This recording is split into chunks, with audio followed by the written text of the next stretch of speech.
BBC প্রবাহে আপনাদের সবাইকে স্বাগত জানাচ্ছি। আমি শারমিন রমা। শুরুতেই দেখে নেব আজ কি থাকছে।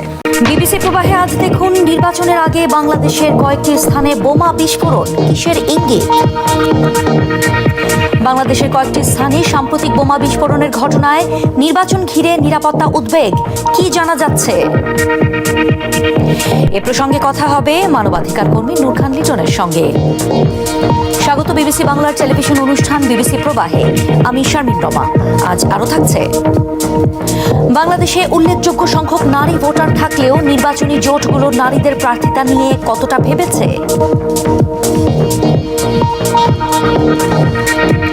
এবং ইরান সরকার বিরোধী বিক্ষোভকারীদের মৃত্যুদণ্ড দেবে না বলে জানতে পেরেছেন মার্কিন প্রেসিডেন্ট ট্রাম্প।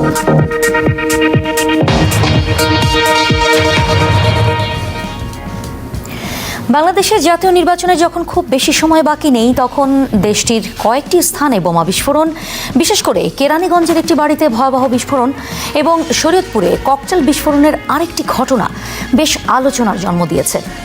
বিবিসির আবুল কালাম আজাদ জানার চেষ্টা করেছেন, জাতীয় নির্বাচনের আগে এসব ঘটনা কতটা উদ্বেগের। শরীয়তপুরের জাজিরায় বাড়িতে বিস্ফোরণ ও হতাহতের ঘটনার পর যৌথ বাহিনী এই অভিযান চালিয়েছে বিলাসপুর ইউনিয়নে। গ্রামের বাড়িঘর বিভিন্ন ঝোপঝাড়ে তল্লাশি চালিয়ে ডগ স্কোয়াডের সহায়তায় ৪৫টি তাজা ককটেল ও বোমা বানানোর বিভিন্ন সরঞ্জাম সহ দেশীয় অস্ত্রশস্ত্র উদ্ধার করে। গত ৮ই জানুয়ারি বৃহস্পতিবার জাজিরার বিলাসপুরের এই বাড়িটিতে বিস্ফোরণ ঘটে। পুলিশ জানাচ্ছে, ককটেল বানানোর সময় এই বিস্ফোরণ ঘটেছিল। ওই বিস্ফোরণে এখন পর্যন্ত ৩ জন মারা গেছেন। জাজিরার বিলাসপুরে আধিপত্য বিস্তারকে কেন্দ্র করে দুপক্ষের সংঘর্ষের দীর্ঘ ইতিহাস রয়েছে, কিন্তু দুই পক্ষের দ্বন্দ্বে এরকম ককটেল ব্যবহারের প্রচলন কবে থেকে? এই ককটেলের প্রচলনটা ১৫-২০ বছর আগে। এর আগে ছিল ঢাল এবং সরকি, ওই যে এসা দিয়ে মার করে, এইটা মারামারিটা ২০০ বছর আগে। আধিপত্য শুধু, আর কিছু না। স্থানীয়রা জানান, এই এলাকায় হাতবোমা তথা ককটেল তৈরির একটি চক্র তৈরি হয়ে গেছে।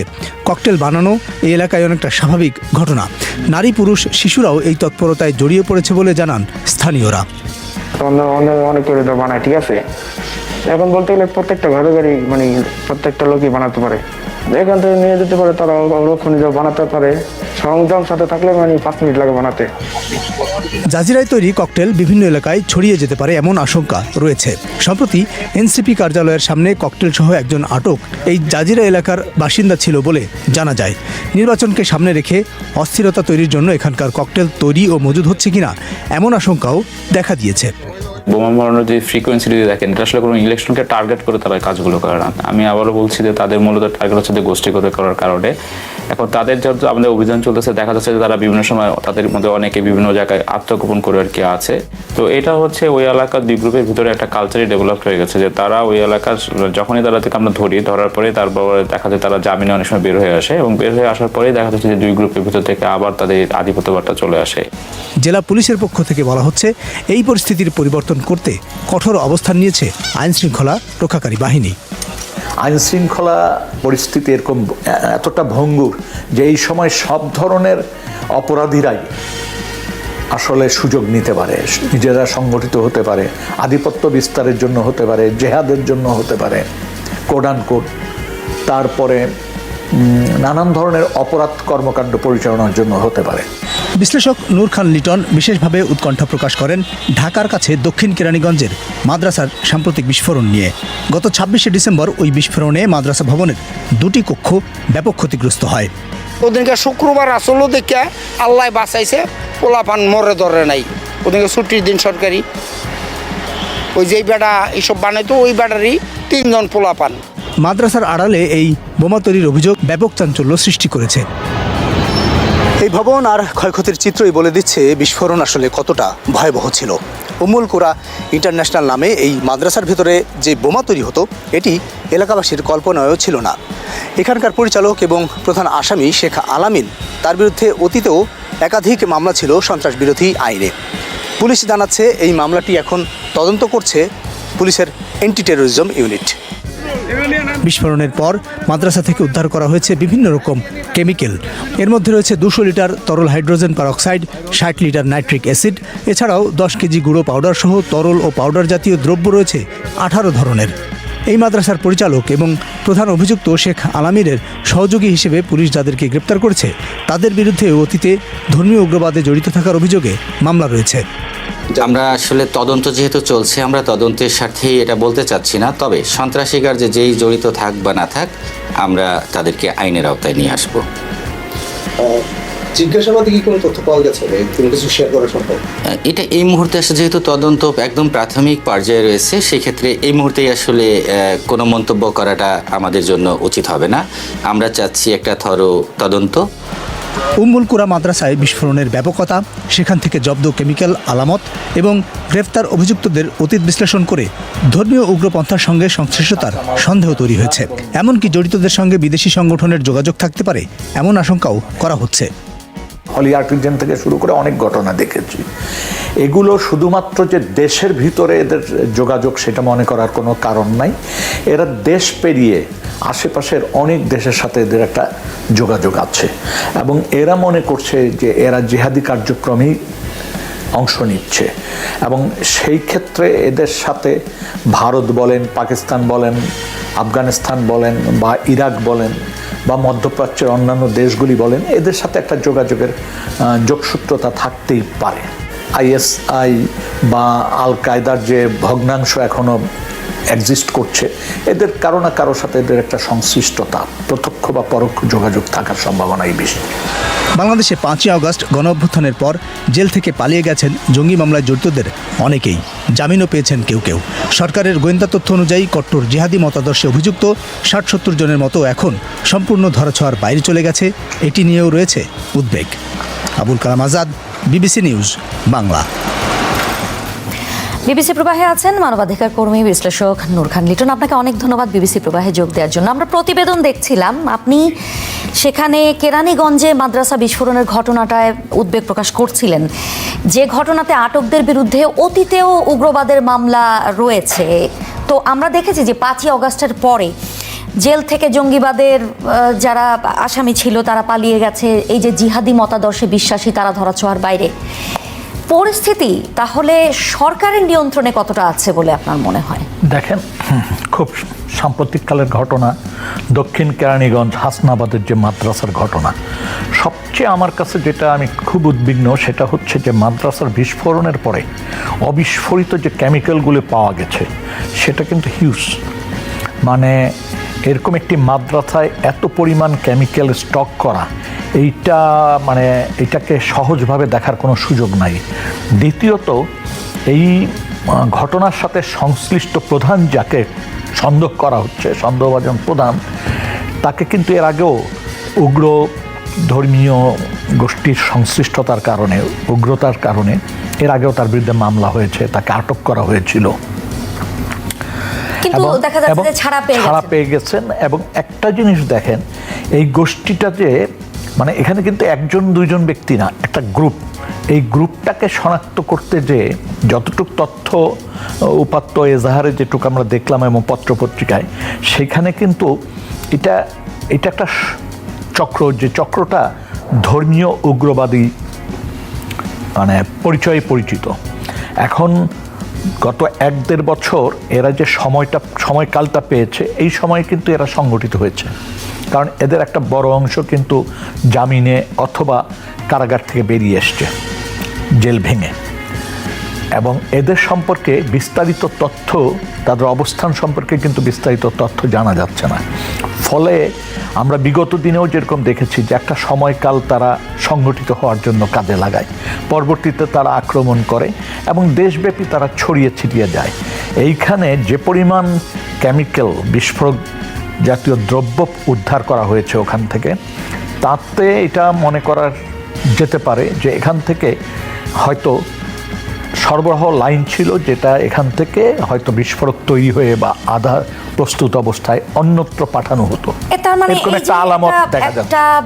আপনি যে কথাটা বলছেন, মানে তাদের সম্পর্কে জানা যাচ্ছে না, তারা সময় পেয়ে যাচ্ছে। এবং যদি শরীয়তপুরের ঘটনাটার দিকেও একটু তাকাই, আইন শৃঙ্খলা বাহিনী বলছে যে গোষ্ঠীগত কারণে এখানকার কালচার, কিন্তু যখন নির্বাচন সামনে তখন কি এ ধরনের ঘটনাকে আসলে শুধুমাত্র মানে একটা কালচার, মানে এলাকার কালচার হিসেবে দেখার সুযোগ কতটা আছে? দেখেন, প্রথম হচ্ছে দক্ষিণ কেরানীগঞ্জের হাসনাবাদের ঘটনা আর আপনার ওই শরীয়তপুরের জাজিরার যে ঘটনা, এটাকে এক করে দেখার সুযোগ কম। একটা হচ্ছে সংগঠিত উগ্রবাদী গোষ্ঠীর ঘটনা, আরেকটি হচ্ছে আধিপত্য বিস্তার করার জন্য ওই এলাকায় কিন্তু নতুন না, এটা আমরা দীর্ঘদিন ধরে পত্রপত্রিকা যদি খেয়াল করি দেখব যে ওই এলাকায় এই ধরনের ঘটনা ছিল। তো নির্বাচনকে সামনে রেখে এই যে উগ্রবাদিতা বা সন্ত্রাস তৈরি করার যে গোষ্ঠীগুলি, সেটা ধর্মীয় উগ্রবাদী বলি আর আধিপত্য বিস্তার করার জন্য সন্ত্রাসী বলি, এরা যদি সারা দেশে এদের কার্যক্রম চালায় এবং নির্বাচনকে পক্ষ বিপক্ষে যদি ব্যবহৃত হয়, অথবা তারা যদি নির্বাচন ব্যাহত করার জন্য কোনো সিদ্ধান্ত নেয় কোনো গোষ্ঠীর দ্বারা পরিচিত হয়ে, তাহলে কিন্তু দেশের বিভিন্ন অঞ্চলে এই ধরনের ঘটনা ঘটতে পারে আক্রমণাত্মক, এবং যেটি সমাজে অস্থিরতা তৈরি করবে। নির্বাচনকে একটা, আমরা যেটা আশা করছি একটা ভালো নির্বাচন, সেটাকে প্রশ্নবিদ্ধ করার জন্য এই ধরনের তৎপরতা কেউ কেউ উস্কায় দিতে পারে। আর আমাদের মনে রাখতে হবে যে বিশেষ করে একটা দল তো নির্বাচনের বাইরে থাকছে, সুতরাং তারা তো এই ধরনের সন্ত্রাস তৈরি করার দিকে যেতে পারে। আপনি বলছিলেন এই যে কেরানীগঞ্জ ইস্যুতে যে এদের সাথে এগুলো যারা করছে এদের সাথে আইএসআই আল কায়দা সম্পৃক্ততার সম্ভাবনার কথা, তার মানে হচ্ছে জঙ্গিবাদের একটা নতুন উত্থানের একটা শঙ্কা রয়েছে এখানে, কিন্তু সেটা সরকার কতটা আমলে নিচ্ছে দেখেন বা কার্যকর পদক্ষেপ দেখছেন? শুধু এখানে না, সারা পৃথিবীতেই বলতে পারেন, বিশেষ করে মধ্যপ্রাচ্য এবং এই উপমহাদেশে আপনি যদি খেয়াল করে থাকেন তাহলে এখানে কিন্তু ধর্মীয় উগ্রবাদী চর্চা হচ্ছে, সেটা যে ধর্মেরই হোক। এক, দ্বিতীয় হচ্ছে যে আমরা কিছু কিছু ঘটনা দেখি যে ভারতে কিছু ঘটলে তার প্রতিক্রিয়া আমাদের এখানে হয়, আবার আমাদের এখানে কিছু ঘটলে ভারতে হয়। এই যে ব্যাপারগুলো এবং তার সাথে বৈশ্বিক যে ব্যাপারগুলো যুক্ত হয়েছে গত 15-20 বছরে, সেটা যদি আমরা একত্রিত করে একটা ক্যানভাস তৈরি করার চেষ্টা করি, তাহলে দেখব যে আবার বিশেষ করে বিশ্ব রাজনীতির পরিস্থিতি যেমন টলটলায়মান মনে হচ্ছে, যেমন একটা দেশের থেকে তাদের প্রেসিডেন্টকে তুলে নেওয়া, এতে যে ক্ষোভ বিক্ষোভ তৈরি হচ্ছে, সেটাও কিন্তু উগ্রবাদিতার দিকে আপনাকে সামনে এগিয়ে দিতে পারে। ফলে এই জায়গাগুলিকে আমাদের অ্যাড্রেস করতে হবে এবং এই জায়গাগুলিতে সতর্ক থাকতে হবে। এবং এখন পর্যন্ত সরকারের যে পদক্ষেপগুলো, বিশেষ করে এই অন্তর্বর্তীকালীন সরকারের, ওনারা বলছেন সর্বক্ষেত্রে যে এগুলি টলারেট করা হবে না, বিচার আওতায় আনা হবে, চেষ্টা করছেন, কিন্তু যতটা চেষ্টা করলে এটাকে নিয়ন্ত্রিত করা যেত সেই চেষ্টার ক্ষেত্রে দুর্বলতা দেখা যাচ্ছে, বা এমন কোনো বার্তা তারা দিতে পারছেন না যাতে সমাজে এই ধরনের ঘটনা কমে যাবে বা থামায় দেওয়া যাবে। বাংলাদেশে উল্লেখযোগ্য সংখ্যক নারী ভোটার থাকলেও আসন্ন নির্বাচনে পর্যাপ্ত নারী প্রার্থী না থাকার বিষয়টি বেশ লক্ষণীয়। অনেক ক্ষেত্রে এমনকি রাজনীতিতে নারী নেতা হিসেবে পরিচিত মুখেরাও দলীয় মনোনয়ন না পাওয়ায় নির্বাচনে নারীদের প্রতিনিধিত্ব নিয়ে উঠছে প্রশ্ন। রাজনৈতিক দলগুলো নারী প্রার্থী দেওয়ার কথা ঠিক কতটা বিবেচনায় নিয়েছে? তাফসির বাবুর প্রতিবেদন। ঢাকার অদূরে সাভার আশুলিয়া নিয়ে গঠিত ঢাকা 19-এর নির্বাচনী আসন, যেখানে প্রার্থী হয়েছেন জাতীয় নাগরিক পার্টি এনসিপির নেত্রী দিলশানা পারুল। দলটি থেকে যে 3 জন নারীকে নির্বাচনে মনোনয়ন দেওয়া হয়েছে, তিনি তাদেরই একজন। মানে আমরা এটা নিয়ে প্রাউড ফিল করি যে আমাদের অনেক নারী নেতৃত্ব আছে। অন্তত বলছেন, এককভাবে নির্বাচন করলে তার ভাষায় এনসিপি থেকে নারী প্রার্থীর সংখ্যা আরও বেশি হতো। যখন আমরা একটা যৌথ বা একটা প্ল্যাটফর্মে যাচ্ছি নেগোসিয়েশনের মধ্যে দিয়ে, তখন তো আসলে আসন বরাদ্দগুলোও নেগোসিয়েশনের মাধ্যমেই হয়, তো সেটাই আসলে বড় একটা প্রভাব ফেলেছে। কিন্তু এনসিপির অবস্থান যদি আপনি বলেন, তাহলে দেখবেন বিএনপি বলেন, জামাতে ইসলামী বলেন, কিংবা অন্য যে কোনো রাজনৈতিক দলের চেয়ে আমাদের কিন্তু প্রাথমিক নমিনেশনটা সর্বোচ্চ ছিল।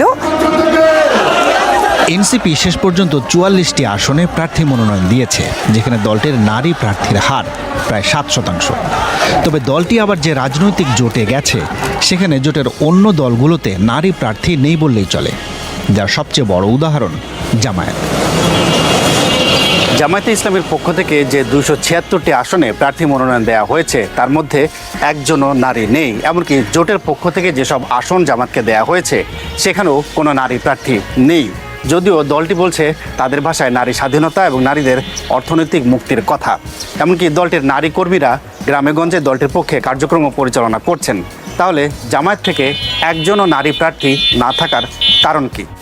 একজন নারী তিনি রাজনীতি করতে হয়তো চান, কিন্তু ইলেকশন করবেন কিনা সেটা তার আর একটা বিষয়। কারণ ইলেকশনে অংশগ্রহণ করা মানে হচ্ছে একটা বড় আকারের দায়িত্ব তার নেয়া। যেমন জাতীয় সংসদে প্রায় 3 থেকে 5 লাখ 7 লাখ পর্যন্ত ভোটার আছে একটা আসনে। সেখানে তার চলাফেরা, তার নিরাপত্তা, তার সামাজিক অবস্থা, পারিবারিক অবস্থা, তার পেশা ইত্যাদি ইত্যাদির বিষয়গুলো থাকে। তো এক্ষেত্রে আমরা নারীদের ক্ষেত্রে এটা বাধ্য করি না, যেহেতু আমরা স্থানীয় নির্বাচন পর্যন্ত দিয়েছি। যদি এই ধরনের কোয়ালিফাইড এবং আগ্রহী থাকেন, আমাদের তৃণমূল থেকে পরামর্শের ভিত্তিতে আমরা এটা দিতে রাজি আছি। এবারে আমাদের কোনো বাদ নেই। তবে নারী প্রার্থী নিয়ে জামায়াত কিংবা নেতৃত্বাধীন জোটেই যে শুধু এমন অবস্থা তা নয়, বরং সামগ্রিকভাবেই দেখা যাচ্ছে দেশটিতে নিবন্ধিত 51টি দলের মধ্যে 30টি দলই কোনো নারী প্রার্থী দেয়নি। এছাড়া দেশটিতে এবার যারা নির্বাচনে মনোনয়ন ফর্ম তুলেছেন তাদের মধ্যেও নারী প্রার্থীর হার মাত্র 4%। এমনকি বাংলাদেশের প্রধান একটি রাজনৈতিক দল বিএনপিতেও 300 আসনের বিপরীতে নারী প্রার্থী মাত্র 9 জন, শতকরা হার 3%। আবার এই 3% কতটা তৃণমূলের নারী প্রতিনিধিত্ব আছে সেটা নিয়ে খোদ দলের ভেতরেই প্রশ্ন আছে। যারা মনোনয়ন পেয়েছে তাদের প্রত্যেককে আমি হিসাব করে দেখেছি, তারা কোনো না কোনো পুরুষ নেতার মানে এমপির ঘর থেকে আসা বা এমপি হওয়ার যোগ্য হতে পারে না, তার মামলার কারণে হতে পারে নাই, তার মৃত্যুর কারণে তাদেরকে মূল্যায়ন করা হয়েছে। আমরা নারী হিসেবে যেই ভয়টা আমাদের প্রথম পাওয়ার কথা, যে এলাকার হুজুর, এলাকার সনাতনী মানুষগুলো হয়তো বা আমাদেরকে মেনে নেবে না, ওইখানে কোনো কথাই হয় না। কথা যেটুকু হয় সেটা আপনার যাদের সাথে আমরা রাজনীতি করি তাদের মধ্যে এই সমস্যাটা। এইখানে রেজাল্টটা আপনি যাই করেন না কেন, দিন শেষে আপনি শূন্য, দিন শেষে আপনি সংরক্ষিত। কিন্তু দলের ভেতরে নারীদের মনোনয়ন দেওয়ার ক্ষেত্রে এমন অবস্থা কেন তৈরি হলো? পরিবেশও ছিল না, দেশের মধ্যে রাজনীতিই ছিল না। কোত্থেকে আসবে? যেখানে রাজনীতিই নাই, মহিলা পুরুষ কে আসবে এখানে? আমরা মনে করি আগামীতে সেই রাজনীতি যদি ফিরে আসে, সেই গণতান্ত্রিক অর্ডার ফিরে আসে, পরিবেশ ফিরে আসে, আপনি দেখবেন সক্ষম যারা মহিলারা তারা রাজনীতিতে আসবে আমার ধারণা। এবং তখনই মনোনয়নের ক্ষেত্রে সংখ্যাটা বাড়তে থাকবে। এখানে পুরুষ মহিলার ব্যাপার না, প্রথম হচ্ছে আপনি ইলেক্টেবিলিটি আছে কিনা, আপনি জিতে আসতে পারবেন। তবে কারণ যেটাই দেখানো হোক, নির্বাচনে নারীদের সংখ্যা যে কম সেটা নিয়ে ক্ষোভ আছে নারী ভোটারদের মধ্যে। আমরা যদি নর্মালি আমাদের মিছিল বা মিটিংগুলো দেখি যে নারীদের মোটামুটি ভালো অংশগ্রহণ থাকে বা তারা কথা বলে, কিন্তু যখন প্রার্থী দেওয়ার জায়গায় আসে তখন আমরা দেখি যে ওইভাবে তারা নারী প্রার্থী দেয় না। অনেক ক্ষেত্রে হয় কি, পুরুষ থাকার কারণে অনেক মহিলা ওইখানে যে কমফোর্ট ফিল করে না। সেক্ষেত্রে আমরা চাই যে নারী প্রার্থী আরও অনেকেই দাঁড়াক এবং যোগ্যতা সম্পন্ন হয়ে তারা পাশ করুক। রাজনৈতিক দলগুলোর থেকে আমি কিছুটা হতাশ, তবে আমি যে খুব বেশি আশাও রাখছি এমনও না। আমাদের ইনফ্লুয়েন্স করে এরকম যে নারীরা, তারা যদি এখান থেকে সরে যায়, আমার জন্য ভোট দিতে যাওয়ার জন্য ওই অনুপ্রেরণাটা থাকে না। বাংলাদেশে রাজনীতি নিয়ে নারী ভোটারদের নিজস্ব বক্তব্য এবং আকাঙ্ক্ষা আছে, যদিও এই আকাঙ্ক্ষা কখনোই সেভাবে রাজনৈতিক শক্তি আকারে হাজির হতে পারেনি। ফলে নির্বাচনে দলগুলোর কাছে নিরেট ভোটার পরিচয়ের বাইরে প্রার্থী আকারেও এই শক্তি দৃশ্যমান নয়। দলগুলোতেও এক্ষেত্রে আগ বাড়িয়ে এগিয়ে আসার প্রবণতা সেভাবে দেখা যায় না। তাফসির বাবু, BBC News Bangla, Dhaka. BBC প্রবাহে অনলাইনে যুক্ত আছেন বিশ্ববিদ্যালয় শিক্ষক ও রাজনৈতিক বিশ্লেষক জুবাইদা নাসরিন। আপনাকে ধন্যবাদ বিবিসি প্রবাহে যোগ দেওয়ার জন্য। এই যে নারী প্রার্থী থাকা না থাকা বা কম থাকা বা একেবারেই না থাকা, এই বিষয়গুলোকে ব্যাখ্যা করছিলেন নির্বাচনী জোটের নেতারা। তাদের এই ব্যাখ্যাগুলোকে আপনি কিভাবে দেখছেন? ধন্যবাদ। কিন্তু আজকের এই যে নারীদের মনোনয়ন, এগুলো কিন্তু খুব বিচ্ছিন্ন বা আলাদা করে দেখার সুযোগ নেই। কারণ দেখুন, গত 1.5 বছর ধরে কিংবা এর আগেও বাংলাদেশের রাজনীতিতে পুরুষতান্ত্রিকতার যে চর্চা আমরা দেখেছি, সেটা যেমন দলে রয়েছে, সেটা প্রার্থিতা দেওয়ার ক্ষেত্রেও দাঁড়িয়ে আছে। এখন দেখুন, যে 1.5 বছর ধরে শুধুমাত্র নারী বাদ দিয়ে নয়, ক্রমাগত যে ধরনের নারী বিদ্বেষ প্রচার করা হয়েছে এবং নারীর বিপক্ষে নানা ধরনের বাহস তৈরি করা হয়েছে এবং নানাভাবে নারীর উপর নজরদারি, নানা মরাল পুলিশিং তৈরি করা হয়েছে, সেক্ষেত্রে আমি মনে করি যে একটা পরিবেশের কথা কিন্তু আমরা একটু আগে বিএনপি নেতা থেকে শুনেছি, যে পরিবেশ নেই নারীকে দেওয়ার। তাহলে কোন সেই পরিবেশ? এখন যদি পরিবেশটা কি তাহলে শুধুমাত্র পুরুষদের জন্য, নারীদের জন্য কিছু নেই? জি, এটাই কিন্তু খুব গুরুত্বপূর্ণ। এটা তাহলে দায়টা কার? এর দায়টা কার? দায়টা তো আমাদের রাজনৈতিক দলগুলোর। এবং যদি বলি বর্তমান যে উপদেষ্টা মণ্ডলী আছেন বা আমরা দেখেছি যে সরকার রয়েছে, পুরো যে রাজনৈতিক চর্চা এই 1.5 বছরে সরকারের সঙ্গে বিভিন্ন রাজনৈতিক দলগুলো সভা করেছে, সিদ্ধান্ত নিয়েছে, তখন আমরা কিন্তু নারী বিবর্জিত সভাগুলো দেখেছি। সিদ্ধান্ত গ্রহণে কিন্তু নারীকে আনা হয়নি, বরং আমরা দেখেছি বিপরীতে গিয়ে ইসলামী জোট থেকে ক্রমশ নারী বিদ্বেষ প্রচার করা, নারীকে পাবলিক পরিসরে গালিগালাজ করা, এর বিপরীতে কিন্তু কোনো রাজনৈতিক দল প্রতিবাদ করেনি।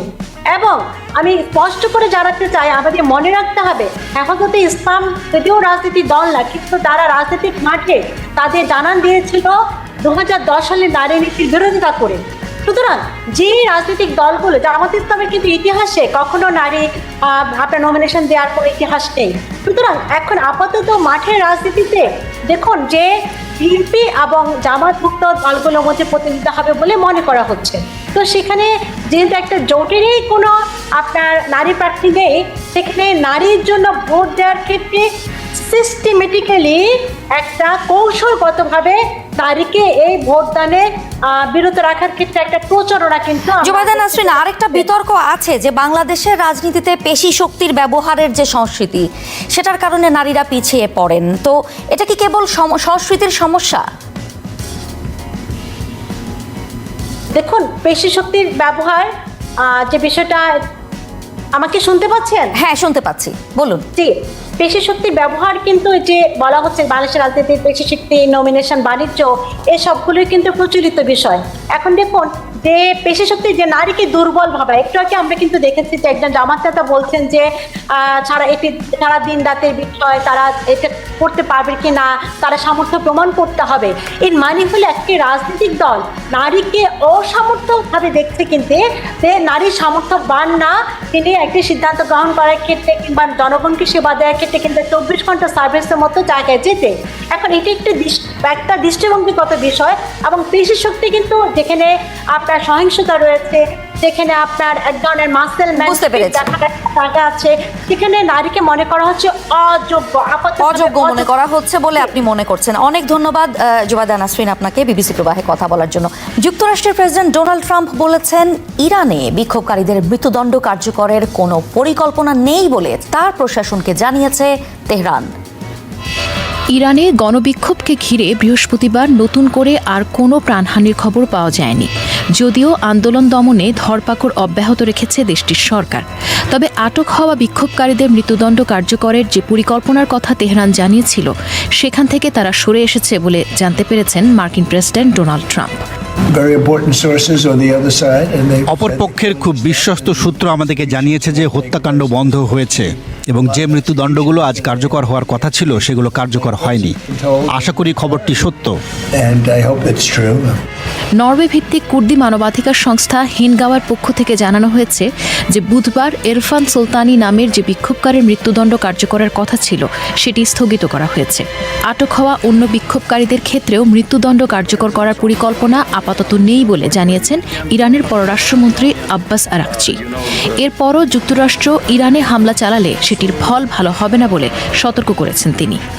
গত জুনে যে ভুল করেছিলেন সেটির পুনরাবৃত্তি করবেন না। আপনি যদি ব্যর্থ প্রচেষ্টার পুনরাবৃত্তির চেষ্টা করেন তাহলে একই ফল পাবেন। এদিকে বুধবার রাতে প্রায় 5 ঘন্টা বন্ধ রাখার পর সব ফ্লাইটের জন্য নিজেদের আকাশসীমা পুনরায় খুলে দিয়েছে ইরান। কয়েকটি এয়ারলাইন্স জানিয়েছে যে তারা ইরান এড়িয়ে নতুন রুটে ফ্লাইট পরিচালনা করবে। ব্রিটিশ পররাষ্ট্র দফতরের পক্ষ থেকে জানানো হয়েছে তাদের তেহরান দূতাবাসের কার্যক্রম সাময়িকভাবে বন্ধ রাখা হয়েছে। অন্যদিকে সতর্কতামূলক ব্যবস্থা হিসেবে এরই মধ্যে কাতারের আল উদেইদ সামরিক ঘাঁটি থেকে সৈন্যদের সরিয়ে নিতে শুরু করেছে যুক্তরাষ্ট্র ও যুক্তরাজ্য। তবে ঘাঁটির 10,000 সৈন্যের মধ্যে কতজন সরানো হবে সেটি এখনো পরিষ্কার নয়। কেউ ভালোবাসা দিয়ে বিশ্ব জয় করতে চান, কেউ মনে করেন জোর যার মুল্লুক তার, শক্তি দিয়েই প্রতিপক্ষকে ঘায়েল করতে হবে, সোজা কথায় না মারলে আঙ্গুল বাঁকা করে লক্ষ্য হাসিল করতে হবে। আর সেই পথই বেছে নিয়েছেন মার্কিন প্রেসিডেন্ট ডোনাল্ড ট্রাম্প। প্রশ্ন হলো, তিনি কতটা সফল হচ্ছেন? জরিপ বলছে তিনি সফল তো নয়, বরং মেক আমেরিকা গ্রেট এগেইনের পরিবর্তে মেক চায়না গ্রেট এগেইন অর্থাৎ চীনকে বিশ্ব দরবারে শ্রেষ্ঠ হিসেবে তুলে ধরছেন Trump. European council on foreign relations ECFR এর এক জরিপ বলছে ডোনাল্ড ট্রাম্প গত বছর ক্ষমতা নেওয়ার পর যুক্তরাষ্ট্রকে বন্ধু দেশগুলো ভয় পাচ্ছে, শত্রু দেশগুলো ভয় পাচ্ছে না, অথচ হওয়ার কথা ছিল বিপরীত। ডোনাল্ড ট্রাম্প এবার ক্ষমতায় এসে আমেরিকা ফার্স্ট এবং মেক আমেরিকা গ্রেট এগেইন বা MAG এর নীতি হাতে নিয়েছিলেন। তবে জরিপ বলছে তিনি আমেরিকাকে গ্রেট না করে চীনকে গ্রেট বা মহান করতে ব্যস্ত। যুক্তরাষ্ট্রের পদক্ষেপকেই পরোক্ষভাবে চীনের অবস্থানকে শক্তিশালী করছে। জরিপের ফলাফলে উঠে এসেছে মার্কিন প্রেসিডেন্ট ডোনাল্ড ট্রাম্পের বৈদেশিক নীতিগত হস্তক্ষেপ, বিশেষ করে ভেনেজুয়েলার প্রেসিডেন্ট মাদুরোকে অপহরণ এবং গ্রিনল্যান্ড নিয়ে ভূখণ্ডগত উচ্চাকাঙ্ক্ষা ও যত্রতত্র মন্তব্য বিশ্ব রাজনীতিতে যুক্তরাষ্ট্রকে তলানিতে নামিয়ে দিচ্ছে। গবেষকদের মতে ট্রাম্পের আগ্রাসী ও শক্তি নির্ভর কূটনীতি শুধু যুক্তরাষ্ট্রের অবস্থানকেই নয়, বরং পুরো বৈশ্বিক ক্ষমতার ভারসাম্যকেই নতুন করে বিন্যাস করছে। এর ফলে একদিকে যেমন চীনের প্রভাব বাড়ছে, অন্যদিকে ইউরোপের ঐতিহ্যগত প্রভাব ও ভূমিকা প্রশ্নের মুখে পড়ছে। European council on foreign relations ECFR এর এক জরিপে অংশ নিয়েছেন 21 দেশের 26,000 মানুষ। এর মধ্যে রয়েছে যুক্তরাষ্ট্র, চীন, ভারত, রাশিয়া, তুরস্ক, ব্রাজিল, দক্ষিণ আফ্রিকা, দক্ষিণ কোরিয়া এবং ইউরোপের 13টি দেশ। জরিপের অন্যতম একটি প্রশ্ন ছিল, আগামী 10 বছরে বিশ্বজুড়ে চীনের প্রভাব কি কমবে নাকি বাড়বে? প্রায় সব দেশের বেশিরভাগ অংশগ্রহণকারী জানিয়েছেন চীনের প্রভাব বাড়বে। চীনের পক্ষে রায় দিয়েছেন দক্ষিণ আফ্রিকার 83%, ব্রাজিলের 72%, তুরস্কের 63%, রাশিয়ার 57%, সুইজারল্যান্ডের 57%, যুক্তরাষ্ট্রের 54%, দক্ষিণ কোরিয়ার 52%, ভারতের 51%, এমনকি ইউক্রেনের 51%, যুক্তরাজ্যের 50% অংশগ্রহণকারীও মনে করেন চীনের প্রভাব বাড়বে। চীনকে হুমকি মনে করে খুব কম দেশ। জরিপে দেখা গেছে চীনকে প্রতিদ্বন্দ্বী বা শত্রু হিসেবে দেখার প্রবণতা তুলনামূলকভাবে কম। দক্ষিণ আফ্রিকা, ভারত ও ব্রাজিলে আগের চেয়ে বেশি মানুষ এখন চীনকে বন্ধু হিসেবে দেখছে। দক্ষিণ আফ্রিকায় 85%, রাশিয়ায় 86% এবং ব্রাজিলে 73% মানুষ চীনকে হয় প্রয়োজনীয় অংশীদার নয়তো সরাসরি বন্ধু হিসেবে দেখেন। ইউরোপীয় ইউনিয়নের 45% নাগরিকও চীনকে প্রয়োজনীয় অংশীদার বলে মনে করেন। যুক্তরাষ্ট্রের প্রভাব ভবিষ্যতে আরও বাড়বে এমন বিশ্বাস এখন খুব কম দেশেই রয়েছে। ব্রাজিল, ভারত, দক্ষিণ আফ্রিকা ও তুরস্ক ছাড়া অন্য কোনো দেশে এমনকি যুক্তরাষ্ট্রেও এই বিষয়ে সংখ্যাগরিষ্ঠ মত পাওয়া যায়নি। জরিপে আরও দেখা গেছে যুক্তরাষ্ট্রকে বন্ধু হিসেবে দেখার প্রবণতা প্রায় সব দেশেই কমেছে। ভারতই একমাত্র দেশ যেখানে এখনও সংখ্যাগরিষ্ঠ মানুষ যুক্তরাষ্ট্রকে বন্ধু হিসেবে দেখেন। ইউরোপীয় নাগরিকদের মধ্যে যুক্তরাষ্ট্র সম্পর্কে দৃষ্টিভঙ্গির পরিবর্তন সবচেয়ে স্পষ্ট। বর্তমানে মাত্র 16% ইউরোপীয় নাগরিক যুক্তরাষ্ট্রকে বন্ধু মনে করেন, আর 20% নাগরিক যুক্তরাষ্ট্রকে প্রতিদ্বন্দ্বী বা শত্রু হিসেবে দেখেন। জরিপে উঠে এসেছে 1 বছর আগের তুলনায় এখন কম মানুষ মনে করেন ট্রাম্পের পুনর্নির্বাচন যুক্তরাষ্ট্রের জনগণ ও বিশ্ব শান্তির জন্য কল্যাণকর। অক্সফোর্ড বিশ্ববিদ্যালয়ের Europe in a changing world প্রকল্পের সঙ্গে পরিচালিত এই জরিপের লেখকদের মতে ভেনেজুয়েলায় ট্রাম্পের হস্তক্ষেপ এবং গ্রিনল্যান্ড নিয়ে ভূখণ্ডগত উচ্চাকাঙ্ক্ষা ইঙ্গিত দেয় যে তিনি মনে করেন একটি পরাশক্তির জন্য ভালোবাসার বা সহযোগিতার চেয়ে ভয় জাগানোই বেশি কার্যকর। সবাইকে শুভকামনা জানিয়ে আমি শারমিন রমাজ এখানেই বিদায় নিচ্ছি। ভালো থাকবেন।